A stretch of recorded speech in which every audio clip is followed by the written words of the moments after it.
నమస్కారం ఘంటారావానికి స్వాగతం. రాష్ట్రంలో 80,000 ఉద్యోగాల భర్తీ ప్రక్రియలో కీలకమైన పరీక్షల నిర్వహణలో సాంకేతిక అడ్డంకులను అధిగమించేలా నియామక సంస్థలు సమన్వయం చేసుకోనున్నాయి. ఒక నియామక సంస్థ పరిధిలోని పరీక్షల తేదీకి మరో నియామక సంస్థ పరిధిలోని ఖరారైన పరీక్షల తేదీకి మధ్య కొంత వ్యవధి ఉండేలా ప్రణాళికలు రచిస్తున్నాయి. కేంద్ర ప్రభుత్వ ఉద్యోగాల పరీక్షల తేదీల్లో రాష్ట్ర నోటిఫికేషన్ల పరీక్షలు లేకుండా జాగ్రత్త పడనున్నాయి. కానిస్టేబుల్ పోస్టులు మినహా మిగతా వాటికి డిగ్రీ కనీస అర్హత కావడం వల్ల ఉద్యోగార్థులందరూ అన్ని పోస్టులకు పోటీ పడేలా చేయడమే లక్ష్యమని ప్రభుత్వ వర్గాలు తెలిపాయి. రాష్ట్రంలో నిరుద్యోగ అభ్యర్థులు దాదాపు అన్ని పోటీ పరీక్షలు రాసేలా కసరత్తు జరుగుతోంది. ఒకసారి నోటిఫికేషన్ ప్రకటించిన తరువాత ఆ షెడ్యూల్లో మార్పులు లేకుండా నిర్ణీత గడువులోగా నియామకాలు పూర్తి చేయాలంటే నియామక సంస్థల మధ్య సమన్వయం అవసరమని రాష్ట్ర ప్రభుత్వం భావిస్తోంది. ఉద్యోగార్థులు పరీక్షలకు హాజరయ్యేందుకు సన్నద్దతకు సమయం ఇస్తామని ఇప్పటికే ప్రకటించింది. ఈ నేపథ్యంలో గ్రూప్ 1 ప్రకటన తర్వాత civil services 2022 preliminary, group 1 preliminary మధ్య వ్యవధి ఉండేలా చర్యలు తీసుకోవాలని నియామక సంస్థలకు మార్గదర్శనం చేసింది. సివిల్స్ ప్రిలిమ్స్ రాసిన అభ్యర్థులు గ్రూప్ 1 రాసేందుకు వీలు కల్పించేలా షెడ్యూల్ ఉండాలని పేర్కొంది. తద్వారా రాష్ట్రంలో గ్రూప్ 1 పై నమ్మకం పెట్టుకున్న ఇతర అభ్యర్థులకు కొంత గడువు లభిస్తుంది. గ్రూప్ 1, 2, 3, 4 పోస్టుల రాత పరీక్షలకు మధ్య వ్యవధి ఉండేలా చర్యలు చేపట్టనున్నారు. అధికంగా పోస్టులున్న పోలీసు ఉద్యోగాలకు పోటీ పడే అభ్యర్థులు గ్రూప్స్ రాసేందుకు అవకాశం ఉంది. ఈ క్రమంలో ఈ రెండు పరీక్షల మధ్య సాంకేతిక ఇబ్బందులు లేకుండా చూడాలని ప్రభుత్వం నియామక సంస్థలకు సూచించింది. తొలి గ్రూప్ 1 ప్రకటన జారీకి టీఎస్పీఎస్సీ సిద్దమైంది. గ్రూప్ 1లో 503 పోస్టుల భర్తీకి వీలైనంత త్వరగా ప్రకటన జారీ చేయాలని భావిస్తోంది. 4-5 రకాల పోస్టులకు సవరణ ప్రతిపాదనలు 2-3 రోజుల్లో అందే అవకాశం ఉంది. ఆ ప్రతిపాదనలు వచ్చిన వెంటనే టీఎస్పీఎస్సీ సమావేశమై ప్రకటనపై నిర్ణయం తీసుకోనుంది. రాష్ట్రపతి నూతన ఉత్తర్వుల ప్రకారం వన్ టైం రిజిస్ట్రేషన్ల సవరణ ప్రక్రియ మందకొడిగా సాగుతోంది. సుమారు 25 లక్షల మందిలో దాదాపు 1,00,000 మంది కొత్త జిల్లాలు, జోన్లకు అనుగుణంగా మార్పులు చేసుకున్నారు. నోటిఫికేషన్లు జారీ చేసిన తర్వాత ఓటీఆర్ సవరణ కోసం ఒత్తిడి పడకుండా ముందే మార్పులు చేర్పులు చేసుకోవాలని టీఎస్పీఎస్సీ కోరుతోంది. పోలీసు ఉద్యోగాల భర్తీకి సంబంధించిన 20,000 పోస్టులకు వారంలో నోటిఫికేషన్ వస్తుందని మంత్రి హరీష్ రావు స్పష్టం చేశారు. సంగారెడ్డి జిల్లా పటాన్చెరు ఎమ్మెల్యే ఆధ్వర్యంలో ఏర్పాటు చేసిన శిక్షణా తరగతులను ఆయన ప్రారంభించారు. వికారాబాద్ జిల్లా పరిధిలో ఏర్పాటు చేసిన ఉచిత శిక్షణ కేంద్రాన్ని మంత్రి సబితా ఇంద్రారెడ్డి ప్రారంభించారు. సిద్దిపేట జిల్లా ఉస్నాబాద్ ఎంపీడీఓ కార్యాలయంలో తన స్వంత ఖర్చులతో గ్రూప్స్ అభ్యర్థులకు ఏర్పాటు చేసిన ఉచిత శిక్షణా తరగతుల శిబిరాన్ని ఎమ్మెల్యే సతీష్ కుమార్ ప్రారంభించారు. అటు త్వరలో నోటిఫికేషన్లు జారీ కానందున యువతకు ఉచితంగా అత్యుత్తమ కోచింగ్ ఇప్పించేందుకు విధి విధానాలు రూపొందిస్తున్నామని సంక్షేమ శాఖ మంత్రి కొప్పుల ఈశ్వర్ తెలిపారు.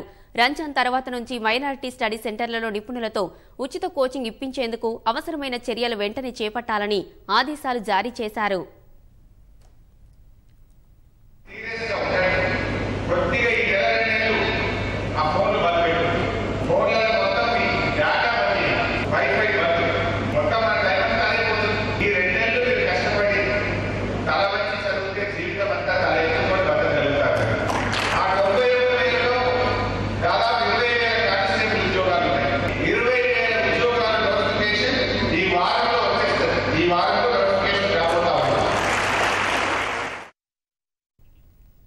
హైదరాబాద్ పాత బస్తీలో పలు అభివృద్ది పనులకు మంత్రి కేటీఆర్ శ్రీకారం చుట్టనున్నారు. 108 కోట్లతో నిర్మించిన 6 లేన్ల బహదూర్పుర ఫ్లైఓవర్ బ్రిడ్జిని ప్రారంభించారు. చారిత్రాత్మక కట్టడాల పునరుద్ధరణలో భాగంగా పాత వైభవం తెచ్చేందుకు సుమారు 90.45 కోట్ల రూపాయల వ్యయంతో 5 పనులకు శంకుస్థాపన చేయనున్నారు. GHMC, HMDA, Quli Qutubshah urban development authority ద్వారా ఈ పనులను చేపట్టనున్నారు. 2,55 లక్షలతో చేపట్టే మీరాలం చెరువులో మ్యూజికల్ ఫౌంటైన్ పనులకు శంకుస్థాపన చేశారు. చార్మినార్ వద్ద ఉన్న మురికీ చౌక్ పునరుద్ధరణ కోసం 36 కోట్ల వ్యయంతో చేపట్టే పనులకు కేటీఆర్ శంకుస్థాపన చేస్తారు.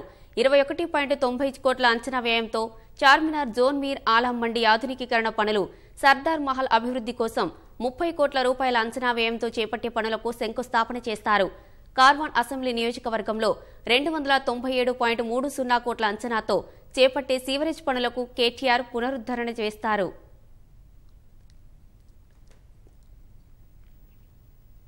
ఆధునిక యుగంలో అవతరిస్తున్న సాంకేతికతను అందిపుచ్చుకుంటూ దూసుకెళ్తున్న తెలంగాణ అంతరిక్ష సాంకేతిక రంగంలోనూ ముందడుగు వేసింది. స్పేస్ టెక్ రంగంలో అగ్రగామిగా నిలిచే లక్ష్యంతో విధాన ప్రకటన చేసింది. స్పేస్ టెక్ ఫ్రేమ్వర్క్ తో రాష్ట్రాన్ని ప్రపంచ అంతరిక్ష సాంకేతిక గమ్యస్థానంగా ఎదుగుతుందని కేటీఆర్ ధీమా వ్యక్తం చేశారు. దేశంలోనే తొలిసారిగా మోటావర్స్ విధానంలో రాష్ట్ర స్పేస్ టెక్ ఫ్రేమ్ వర్క్ ఆవిష్కరణ జరిగింది. పరిశ్రమలు, ఐటీ శాఖ మంత్రి KTR, NITI Aayog CEO Amitabh Kant, ISRO chairman Somanath, InSpace chairperson Pawan Goenka సహా పలువురు ప్రముఖులు ఈ కార్యక్రమంలో వర్చువల్ గా పాల్గొన్నారు. ఆవిష్కరణలకు తెలంగాణ ఆది నుంచి పెద్దపీట వేస్తోందన్న కేటీఆర్ 5 ఏళ్లలో 1500 అంకురాలకు 1800 కోట్లకు పైగా మద్దతు అందించిందని తెలిపారు. ఎమర్జింగ్ టెక్నాలజీల్లో తెలంగాణ లీడర్గా ఎదిగిందని, A1, బ్లాక్ చైన్, డ్రోన్లు, క్లౌడ్ అడాప్షన్ సహా ప్రతి కొత్త సాంకేతికతపై ప్రభుత్వం ఎన్నో ప్రాజెక్టులు చేపట్టిందని వివరించారు. స్పేస్ టెక్ ప్రభుత్వ తదుపరి ప్రాధాన్య రంగమని కేటీఆర్ తెలిపారు. కేంద్ర సంస్కరణలతో స్పేస్ టెక్ లో ప్రైవేటు భాగస్వామ్యం పెరగనుందని పేర్కొన్నారు. 2026 నాటికి $558 బిలియన్ చేరనున్న స్పేస్ టెక్ రంగంలో రాష్ట్రానికి ఎక్కువ వాటా అందాలని ఆకాంక్షించారు. స్పేస్ టెక్ గమ్యస్థానంగా తెలంగాణను మార్చడమే లక్ష్యమని ప్రకటించారు. Our capital city of Hyderabad is already uniquely positioned to become a hub for space-related activities, owing to synergies with the existing aerospace and defense ecosystem and its global supply chain. As Hyderabad-based SMEs contributed to over 30% parts for ISRO's highly acclaimed Mars Orbiter mission. Now, with the launch of Telangana Space Tech Framework and the initiatives to be undertaken under it, we would further accelerate the ecosystem and realize our vision to establish Telangana as a globally recognized one-stop destination in space technology. రాష్ట్రంలో ఇప్పటికే మంచి ecosystem ఉందన్న సోమనాథ్, ఇస్రోకు తెలంగాణ నుంచి చాలా ఉపయుక్తమైనవి వస్తున్నాయని చెప్పారు. ప్రభుత్వ విధానాలు అంకురాలను మరింతగా ముందుకు తీసుకెళ్తాయని, తాము అవసరమైన మద్దతు ఇస్తామన్నారు. తెలంగాణ ప్రభుత్వ పారిశ్రామిక విధానాలు చాలా ప్రోత్సాహకరమైనవని ప్రశంసించిన ఇన్స్పేస్ సంస్థ chairperson Pawan Goenka, space tech framework చాలా సమగ్రంగా ఉందని అభినందించారు. స్పేస్ టెక్ లో తెలంగాణ ముందడుగు వేయడం సంతోషకరమని నీతి ఆయోగ్ సీఈఓ అమితాబ్ కాంత్ ప్రశంసించారు.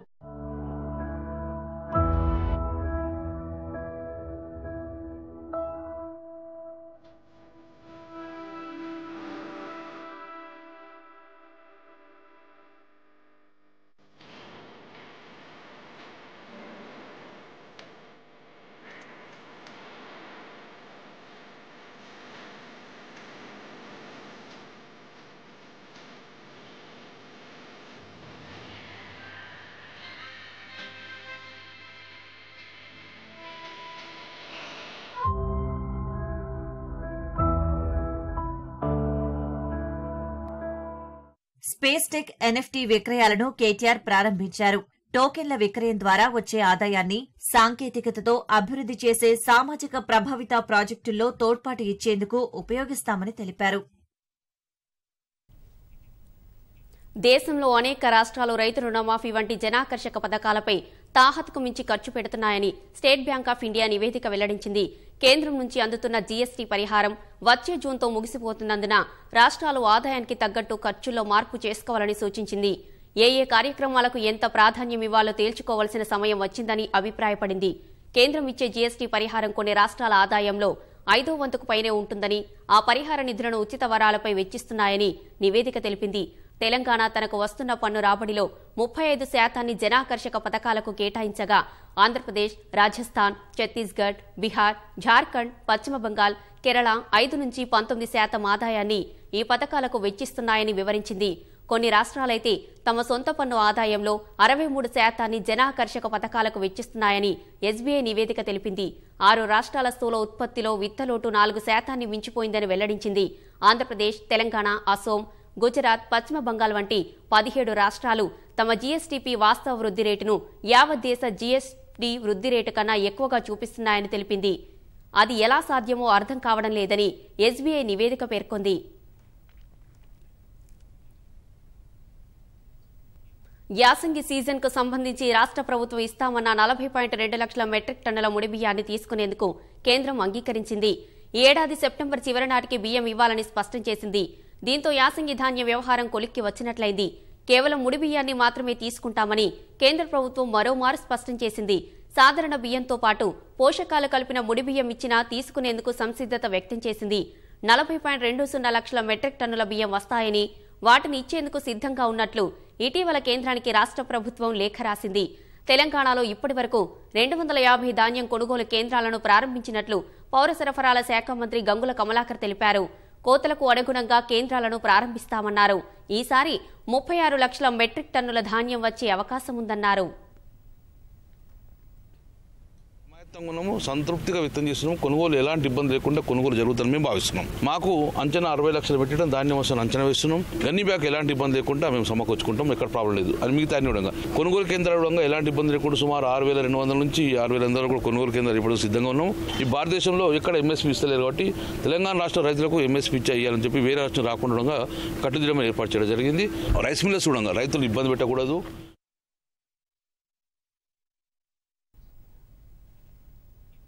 ప్రతిపక్షాలతో పాటు ఇతర మార్గాల్లో అందిన సమాచారాన్ని నివేదికల రూపంలో కేంద్రానికి సంబంధిత శాఖలకు పంపడం తన బాధ్యతని గవర్నర్ తమిళిసై సౌందరరాజన్ అన్నారు. ఆ తర్వాత ఏం చేయాలో కేంద్రం నిర్ణయిస్తుందని ఢిల్లీలో మీడియాతో ఇష్టాగోష్ఠీలో తెలిపారు. ధాన్యం కొనుగోలు కుంభకోణంపై సీబీఐ దర్యాప్తు జరిపించాలన్న కాంగ్రెస్ నేతల వినతిని సంబంధిత శాఖకు పంపానని చెప్పారు. ప్రజా సమస్యలను ఎమ్మెల్యేలు వింటే ప్రజలు తన దగ్గరకు ఎందుకు వస్తారని అన్నారు. ప్రజల చేత ఎన్నికైనందున తామే అధికులమని కేంద్రం నియమించిన గవర్నర్ ఫిర్యాదులు స్వీకరించడం ఏంటనే భావన సరికాదన్నారు. ప్రజల సమస్యలను పరిష్కరించడం తప్ప అని తమిళిసై ప్రశ్నించారు. తనకు అప్పగించిన బాధ్యతలను సమర్థంగా నిర్వహిస్తారన్న గవర్నర్ తన సమర్థతపై రాష్ట్రపతి, ప్రధాని, కేంద్ర ప్రభుత్వ పెద్దలకు పూర్తి విశ్వాసం ఉందన్నారు. నిన్నటి వరకు కాంగ్రెస్లో ఉన్న వ్యక్తిని తెరాసలోకి తీసుకోగానే ఆయన తెరాస వ్యక్తిగా మారిపోయినట్లు భావిస్తున్నారని వ్యాఖ్యానించారు. తాను భాజపాలో పనిచేసిన మాట వాస్తవమైనప్పటికీ రాజ్యాంగబద్దమైన పదవిలో ఉన్నప్పుడు గవర్నర్గా ఎందుకు భావించరని ప్రశ్నించారు.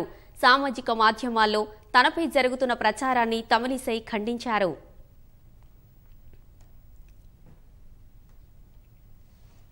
బరాబర్ పాదయాత్ర చేస్తామని, దమ్ముంటే కేసీఆర్ పాదయాత్ర చేయాలని భాజపా రాష్ట్ర అధ్యక్షుడు బండి సంజయ్ సవాల్ విసిరారు. ప్రజలకు తెరాస సర్కారు చేసిందేమిటో వివరించాలని, భాజపా ఏం చేసిందో చెబుతామన్నారు. పాదయాత్రను తెరాస శ్రేణులు అడ్డుకోవడంపై మండిపడిన బండి కార్యకర్తలు ప్రజా సమస్యలపై పోరాటమే నేరమా అని ప్రశ్నించారు. పేదల ప్రభుత్వం రావాలంటే గడీల పాలన పోవాల్సిందేనన్న సంజయ్ కేసీఆర్ గద్దె దిగే వరకు పోరాటం ఆగదని స్పష్టం చేశారు. జోగులాంబ గద్వాల జిల్లాలో బండి సంజయ్ తలపెట్టిన ప్రజా సంగ్రామ యాత్రలో 5వ రోజు ఉద్రిక్తత చోటు చేసుకుంది. ఇటిక్యాల మండలం వేముల, బట్లదిన్నె, షాబాద్ మీదుగా ఉదండపూర్ వరకు పాదయాత్ర చేశారు. ఈ సందర్భంగా వేముల వద్ద తెరాస కార్యకర్తలు పాదయాత్రను అడ్డుకునే ప్రయత్నం చేశారు. రంగంలోకి దిగిన పోలీసులు వారిని చెదరగొట్టారు. కొద్ది దూరం వెళ్లగానే బట్లదిన్నె క్రాస్ వద్ద మరోసారి అడ్డుకునేందుకు యత్నించగా ఇరు వర్గాల మధ్య తోపులాట, పరస్పర ఘర్షణ చోటు చేసుకుంది. ఘర్షణలో తెరాస కార్యకర్త తలకు గాయాలయ్యాయి. ఆగ్రహించిన కార్యకర్తలు బట్లదిన్నె సమీపంలో భాజపా శిబిరం వద్దకు వస్తున్న కొన్ని వాహనాలపై దాడి చేశారు. కార్ల అద్దాలు ధ్వంసం కాగా 2 వర్గాలను పోలీసులు చెదరగొట్టారు.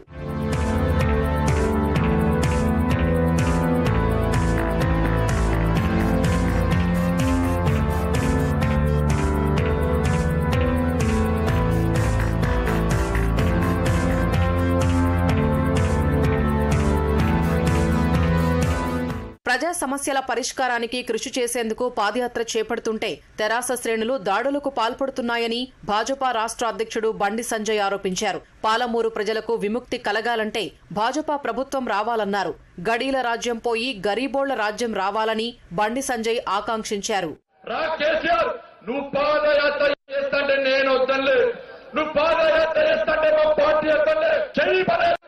నువ్వు ఏం సాధించినావు, ఏం ఘనకారం చేస్తావో, ఏం బీక్కినావో, ఏం పొడతావో చెప్పడానికి తిరుగు, గల్లి తిరుగు. ఓట్ల కోసం రాలేదు, సీట్ల కోసం రాలే. ఇలా మీ సమస్యలు తెలుసుకుందాం వచ్చినాం, మీ బాధలు విందాం వచ్చినాం. ఇలా విందామని మేమొస్తే కొంతమంది మా మీద దాడులు చేస్తున్నారు, కార్యకర్తల మీద దాడులు చేస్తున్నారు. రాళ్ళనరేసి రక్తం గారితని కొట్టినక్క మా కార్యకర్తలు. ఏం పాపం చేస్తామన్నా మేము, ఏ తప్పు చేస్తామన్నా మేము. ఈ పేదల కోసం కొట్లాడుతున్నాం, పేదల కష్టాలు తెచ్చుకొని పేదల సమస్యలు పరిష్కరించడానికి కొట్లాడుతున్నాం. నేను అడిగిన రాష్ట్ర ముఖ్యమంత్రి ఇచ్చిన హామీని అడుగుతున్నాను. రాష్ట్ర ముఖ్యమంత్రి నువ్వు ఇచ్చిన హామీని నెరవేర్చు, పేదలకు ఏం చెప్పినా నెరవేర్చు. నకిలీ విత్తనాలతో రైతులు నష్టపోతున్నారన్న సంజయ్ భాజపా అధికారంలోకి వస్తే నకిలీ విత్తన మాఫియాను ఉక్కుపాదంతో అణిచివేస్తామని హామీ ఇచ్చారు. గద్వాల, అలంపూరు ప్రాంతంలో మిరప మార్కెట్ ఏర్పాటు చేస్తామని హామీ ఇచ్చారు. భాజపా ప్రభుత్వంలో ప్రాధాన్యమిచ్చి నెట్టెంపాడును పూర్తి చేస్తామని చెప్పారు. కేసీఆర్ వరేస్తే ఊరేంటే మీరు పత్తి చేసుకున్నారు, మీరు చేసుకున్నారు. పత్తి చేసుకుంటే ఏమైనా నకిలీ విత్తనాలు ఇచ్చారు. నష్టపోయి రాలేదన్న మీరు అనేక మండలాల్లో ఈ ప్రాంతంలో ధర్నాలు చేశారు రైతులు రోడ్డు దిగెక్కి. ఒక మంత్రి అనుకున్నారు ఈ ప్రాంతంలో రైతులు నకిలీ విత్తనాలతోనే ఈ ప్రాంతంలో మిర్చి రైతులు నష్టపోయారు. వాళ్ళని ఆదుకోవాలని చెప్పి శాస్త్రవేత్తలు నివేదిక ఇస్తే నిజమైన శాస్త్రవేత్త కేసీఆర్ ఆ నివేదికను మార్చి రైతులే రసాయనాలు ఎక్కువ వాడడం వల్ల పత్తి రైతులు నష్టపోయారు, మిర్చి రైతులు నష్టపోయారని చెప్పి మిమ్మల్ని మోసం చేసిన విషయాన్ని మేమైతే ఇష్టపడమన్నా. నకిలీ విత్తనాలు సప్లై ఎత్తుని భారతీయ జనతా పార్టీ ప్రభుత్వం వచ్చినాక ఈ మొత్తం మనం వారిని వదిలిపెట్టే ప్రసక్తి లేదు. అలంపూర్ నియోజకవర్గంలో సాగిన ప్రజా సంగ్రామ యాత్ర మధ్యాహ్నం గద్వాల నియోజకవర్గానికి చేరుకోనుంది. సూర్యాపేట జిల్లా కోదాడలో దారుణం చోటు చేసుకుంది. పట్టణంలోని ఓ కాలనీకి చెందిన యువతిపై గత 3 రోజులుగా కూల్ డ్రింక్లో మత్తుమందు ఇచ్చి 2 అత్యాచారం చేసిన ఘటన ఆలస్యంగా వెలుగులోకి వచ్చింది. నిందితుల్లో తెరాస కౌన్సిలర్ కుమారుడు ఉండడంతో ఆ విషయం స్థానికంగా కలకలం సృష్టించింది. రాష్ట్రంలో మరో అమానుష ఘటన వెలుగు చూసింది. సూర్యాపేట జిల్లాలో ఓ యువతిపై 2 మృగాళ్లు 3 రోజుల పాటు అత్యాచారం చేశారు. ఇటీవలే తెరాస నేతల వేధింపులతో మెదక్ జిల్లా రామాయంపేటకు చెందిన తల్లి కొడుకులు నిప్పంటించుకుని ఆత్మహత్య చేసుకున్న ఘటన మరవకముందే మరో దారుణమైన ఉదంతం బయటపడింది. యువతిపై దారుణానికి ఒడిగట్టిన వారిలో కోదాడ తెరాస కౌన్సిలర్ కుమారుడు ఉండటం కలకలం రేపుతోంది. తెరాస కౌన్సిలర్ కుమారుడు తన స్నేహితుడితో కలిసి ఓ యువతిని బంధించి 3 రోజుల పాటు అత్యంత పాశవికంగా అఘాయిత్యానికి పాల్పడ్డాడు. కూల్ డ్రింక్ లో మత్తుమందు కలిపి ఆమెతో తాగించి అత్యాచారం చేశారు. ప్రతిఘటించడంతో తీవ్రంగా చిత్రహింసలకు గురిచేసి గాయపరిచారు. బాధిత యువతి తల్లితో కలిసి కోదాడలో నివసిస్తోంది. తల్లి ఇళ్లల్లో పనిచేస్తూ జీవనం సాగిస్తున్నారు. ఈ క్రమంలో శుక్రవారం సాయంత్రం తల్లి కోసం ఇంటి నుంచి బయటకు వచ్చిన యువతిని పట్టణానికి చెందిన మహ్మద్ గౌస్ పాషా, అతని స్నేహితుడు సాయిరాం రెడ్డి బలవంతంగా ఆటోలో ఎక్కించుకుని పట్టణ శివారులోని ఓ ఇంట్లోకి తీసుకెళ్లి బంధించారు. కూల్ డ్రింక్ లో మత్తుమందు కలిపి ఇవ్వగా స్పృహ కోల్పోయిన యువతిపై తెరాస కౌన్సిలర్ కుమారుడు గౌస్ పాషా, అతని స్నేహితుడు సాయిరాం రెడ్డి అఘాయిత్యానికి పాల్పడ్డారు. బాధితురాలిని బంధించిన ఇంట్లో నుంచి అరుపులు వినిపించగా చుట్టుపక్కల వారు ఆదివారం పొద్దుపోయాక ఆ ఇంట్లో జరుగుతున్న తంతును గుర్తించారు. బాలిక తల్లికి సమాచారం అందించారు. ఆమె బంధువులతో వెళ్లి కుమార్తెను రక్షించి ఘటనపై పోలీసులకు ఫిర్యాదు చేశారు. బాధితురాలి తల్లి ఫిర్యాదు మేరకు పోలీసులు దర్యాప్తు ప్రారంభించారు. నిందితులను అదుపులోకి తీసుకుని విచారిస్తున్నట్లు పట్టణ సీఐ నరసింహారావు తెలిపారు. పూర్తి వివరాలు త్వరలో వెల్లడిస్తామన్నారు.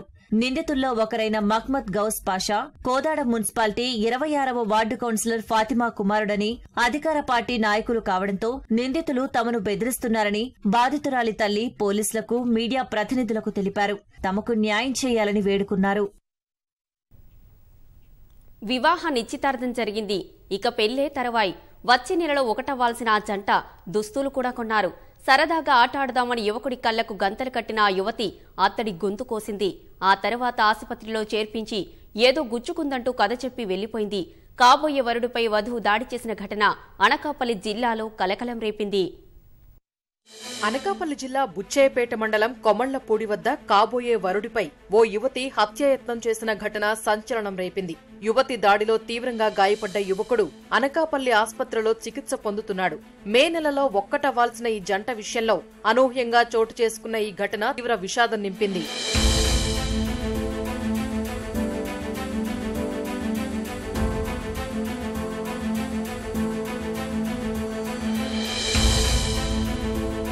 మాడుగుల మండలం ఘాట్ రోడ్డుకు చెందిన అద్దేపల్లి రామానాయుడుకు, రావి కమతానికి చెందిన వియ్యపు పుష్పకు వివాహ నిశ్చితార్థం జరిగింది.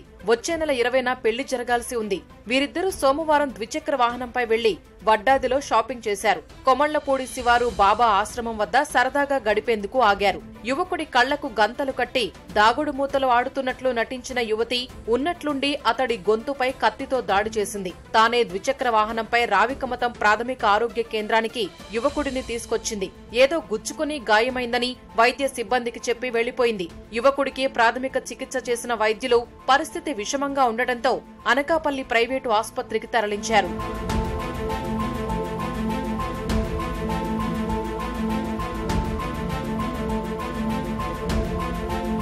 వివాహం ఇష్టం లేకపోవడం వల్లే దాడికి పాల్పడినట్లు ఈ ఘటన తర్వాత యువతి తనతో చెప్పిందని యువకుడు తెలిపాడు. పోలీసులు కేసు నమోదు చేసి దర్యాప్తు చేస్తున్నారు. యాదాద్రి శ్రీ లక్ష్మీ నరసింహస్వామి దేవస్థానానికి అనుబంధ ఆలయంగా ఉన్న శ్రీ పార్వతీవర్ధని సమేత రామలింగేశ్వర స్వామి శివాలయం పునఃప్రారంభానికి సిద్దమైంది. రేపటి నుంచి 5 రోజుల పాటు శివాలయ ఆవరణలో స్మార్త ఆగమ శాస్త్ర పద్ధతిలో అత్యంత వైభవంగా మహా కుంభాభిషేక మహోత్సవాలు నిర్వహిస్తామని ఆలయ ఈవో గీతా తెలిపారు. 25వ తేదీ ఉదయం 10:25 ధనిష్ట నక్షత్రయుక్త మిథున లగ్న పుష్కరాంశ సుముహూర్తమున శివాలయ పునఃప్రారంభం జరగనుందని చెప్పారు. తొగుట పీఠాధిపతి శ్రీ శ్రీ శ్రీ మాధవానంద సరస్వతి స్వామి చేతుల మీదుగా ఉత్సవాలు నిర్వహిస్తామని గీతా చెప్పారు. ఆ కార్యక్రమంలో ముఖ్యమంత్రి కేసీఆర్ పాల్గొనే అవకాశం ఉందని వెల్లడించారు. సిక్కు గురువు గురు తేగ్ బహదూర్ 400వ జయంతి సందర్భంగా ఈ నెల 21న ప్రధాని మోదీ ఎర్రకోట నుంచి ప్రసంగించనున్నట్లు కేంద్ర సాంస్కృతిక శాఖ వెల్లడించింది. తేగ్ బహదూర్ స్మారకార్థం నాణెం సహా పోస్టల్ స్టాంపును విడుదల చేస్తారని పేర్కొంది. ఈ సందర్భంగా 400 మంది సిక్కు సంగీతకారులు షాబాద్ కీర్తనలను ఆలపిస్తారని మంత్రిత్వ శాఖ తెలిపింది.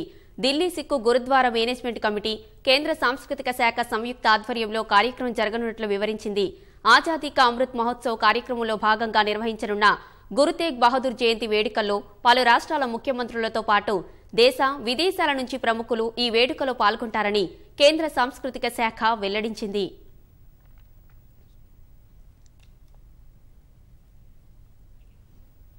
దేశంలో పాగా వేసేందుకు ఉగ్రవాదులు కొత్త ఎత్తులు పన్నుతున్నారు. భిన్న మార్గాల ద్వారా తమ సమాచారం తెలియకుండా ఉండేలా జాగ్రత్తలు పడుతున్నారు. ఆధార్ కార్డులను దుర్వినియోగం చేస్తూ పోలీసులకు తెలియకుండా ఉండేలా పాకిస్తాన్ ఉగ్రవాదులు ప్రయత్నిస్తున్నట్లు తెలిసింది. ఉగ్ర సంస్థలు ఆధార్ కార్డులను దుర్వినియోగం చేస్తున్నట్లు జమ్మూ కశ్మీర్ పోలీసులు తెలిపారు. ఈ నేపథ్యంలో సేఫ్టీ ఫీచర్లను మరింత పటిష్టపరచాలని భారత విశిష్ట గుర్తింపు ప్రాధికార సంస్థ UIDAIని కోరారు. బీషంబర్నగర్లో ఇటీవల 2 పాకిస్తానీ ఉగ్రవాదులను హతమార్చిన అనంతరం భద్రతా బలగాలు ఘటనా స్థలం నుంచి 2 ఆధార్ కార్డులు స్వాధీనం చేసుకున్నాయి. ఆ ఆధార్ కార్డుల్లో వారు తమ ఫోటోలను మార్చి చిరునామా జమ్మూగా చూపించినట్లు గుర్తించాయి. కరోనా మహమ్మారికి పుట్టినిల్లైన చైనా ఏడాది మొదటి త్రైమాసికంలో ఆశించిన ఆర్థిక వృద్ధి సాధించడంలో విఫలమైంది. జనవరి నుంచి మార్చి మధ్యలో జీడీపీ వృద్ధి నామమాత్రంగానే ఉంది. చైనాకి ప్రధాన వ్యాపార కేంద్రాలైన షాంఘై, జియాన్, షెన్జెన్ నగరాల్లో కఠిన లాక్డౌన్లు అమలు చేయడం డ్రాగన్ ఆర్థిక వ్యవస్థపై ప్రతికూల ప్రభావాన్ని చూపించాయని నిపుణులు అభిప్రాయపడుతున్నారు. విడతలుగా తన పంజాన్ని విసురుతున్న కరోనా రక్కసి యావత్ ప్రపంచాన్ని అతలాకుతలం చేసింది. ఇప్పుడిప్పుడే అన్ని దేశాల ఆర్థిక వ్యవస్థలు నెమ్మదిగా కోలుకుంటున్నాయి. కానీ ఆ మహమ్మారికి పుట్టినిల్లు అయిన చైనా మాత్రం ఒక్క కరోనా కేసు వచ్చినా నగరం మొత్తం కఠిన ఆంక్షలు విధిస్తూ జీరో కోవిడ్ కోసం ప్రయత్నిస్తోంది. చైనాకి ముఖ్య వ్యాపార కేంద్రాలైన షాంఘై, జియాన్, షెన్జెన్ నగరాల్లో కఠిన లాక్డౌన్లు అమలు చేయడం వంటివి ఆ దేశ జీడీపీపై ప్రతికూల ప్రభావాన్ని చూపించాయి. ఆ కారణంగా ఈ ఏడాది మొదటి త్రైమాసికంలో అనుకున్న స్థాయిలో దేశ స్థూల దేశీయోత్పత్తి జీడీపీని సాధించలేకపోయింది. 5.5% సాధిస్తామనుకున్న డ్రాగన్ దేశం 4.8% మాత్రమే వృద్ధి నమోదు చేసింది.